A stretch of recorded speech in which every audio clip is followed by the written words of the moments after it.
Hello and welcome to my review of the Eflite Ultramicro Habu S ducted fan 180. Now this is, as you can see, an ultramicro electric ducted fan from Eflite. This comes only as a bind and fly, which means that it comes with a charger and a battery, but you need to supply a transmitter. It has a 28mm electric ducted fan inside it, and it comes pre-built in the box. So as you can see, this model has quite a lot with it for the money. It has a steerable nose wheel, a brushless in-runner ducted fan motor, a 28mm Delta V EDF system. It's got a little pilot figure. It has removable landing gear. It comes with a Selectra 2-cell LiPo AC/DC charger. I would personally recommend that you get rid of this and get a better charger, because I had one before which came with my 200QX from Blade, and after about 5 charges it broke. And this also has a receiver and ESC and servo brick built into it. So let's get the box open and see what's inside.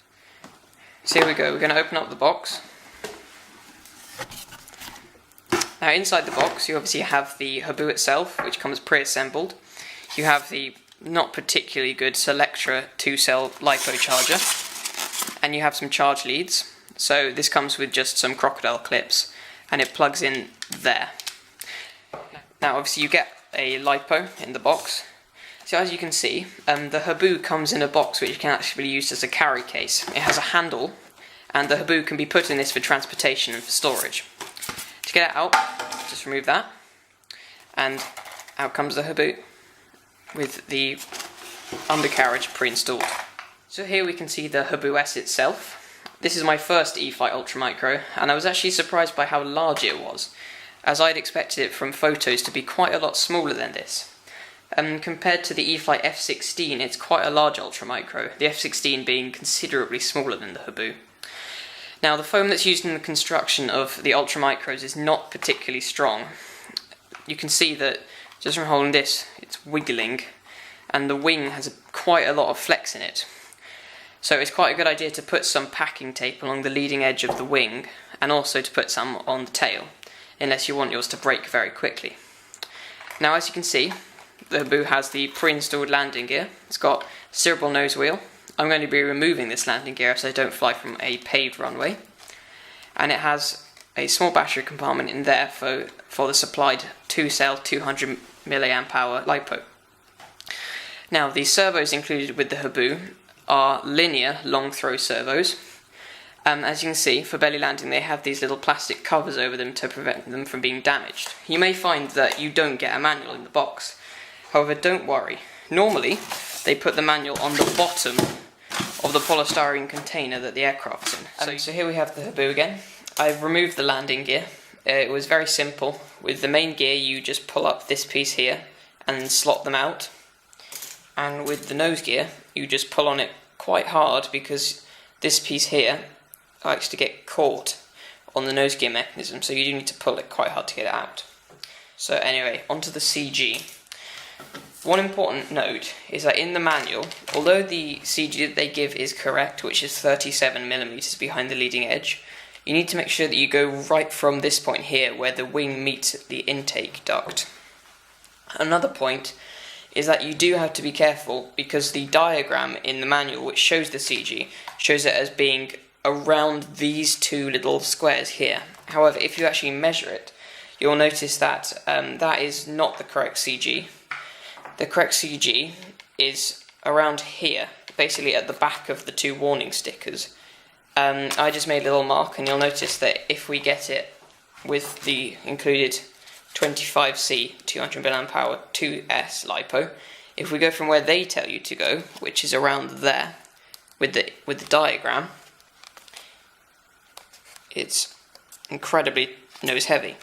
However, if we go where the actual measurement is, so 37mm,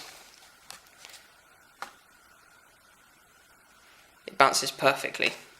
So there we go. Just a note, don't trust the diagram, always check by actually measuring it, because the diagram is not always correct. So one thing which I would recommend is the supplied battery. You can't see the label on it because I had mine fall off. The supplied battery is a 25C 200mAh 2S pack, and it has a maximum charge rating of 1C, which means that you can only charge it at 200 milliamps. However, Eflite also sell this battery, which is the same capacity. As you can see, it's exactly the same size, but it's 30C, which means it will give better performance, and it also has a 3C maximum charge rate, so you can charge it at around 600 milliamps, which will mean that it'll charge much more quickly. Hobby King also make a duplicate or a similar battery to this with the same connector with a 5C charge rating, which will allow it to be charged up much more quickly at around 1 amp. As well as that, it also has a C rating of 35C compared to the 30C of this pack and the 25C of this pack, which means that not only will it have more power towards the end of its voltage range, but it will also give longer flight times and better performance. So anyway, onto the Maiden.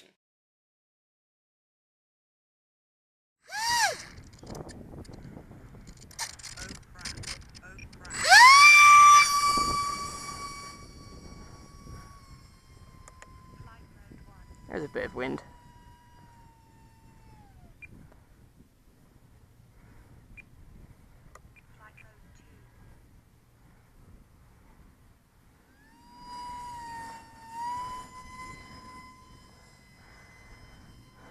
Wow, this thing's easy to fly.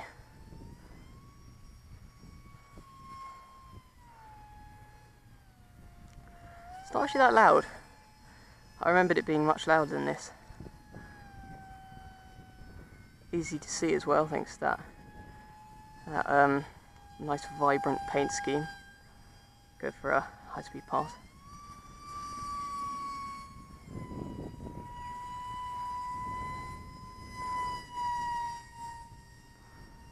Let's go up and do a loop.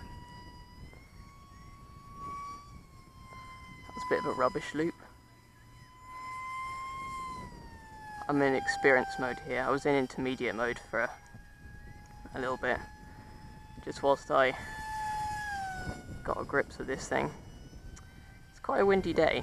I'd say probably 10 miles per hour. It's handling it completely fine. So that's quite respectable for an ultra micro.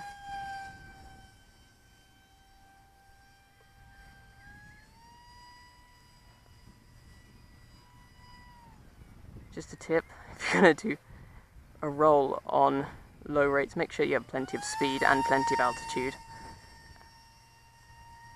which is something that I didn't realise. It's not actually that quick.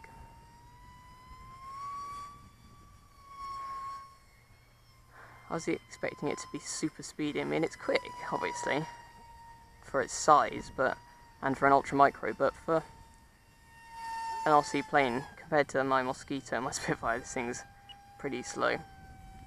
Wow, it's already 2 minutes. This thing doesn't have very long flights. I wonder if it has telemetry. That'll be interesting. Let's see if it had telemetry. This thing's just such a bomb.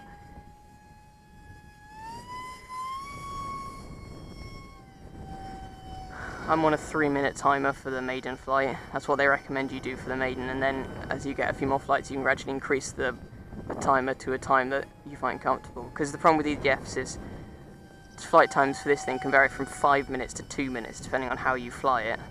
And so they can't just say 5 minutes, because otherwise everybody will end up with puff batteries who flies aggressively, and they can't just say 2 minutes, otherwise people will end up with tons of battery left.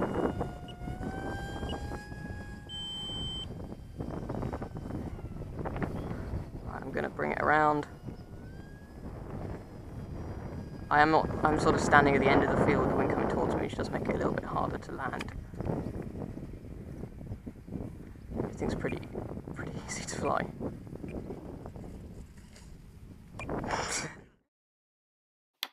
So you just saw the maiden flight of the Habu. A few notes after that. In panic mode, hand launches are very easy. Just go to full throttle, go on panic mode, and give it a quick toss.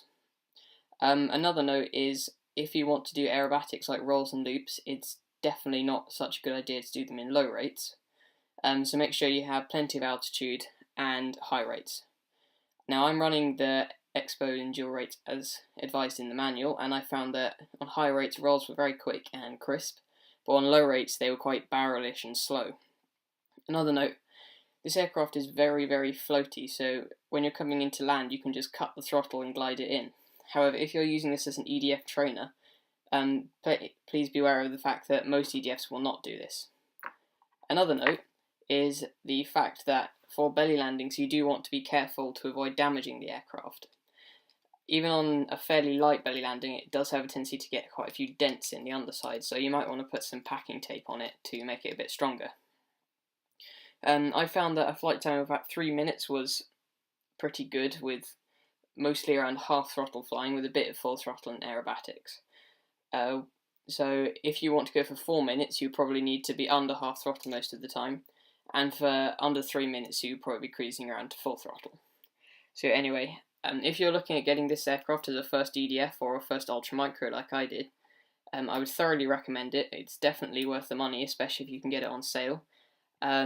And go get one. They're a lot of fun, very good value for money, and they just are very, very, very fun and agile aircraft. So thank you for watching this RC Flight Reviews review video, and I'll see you in the next one.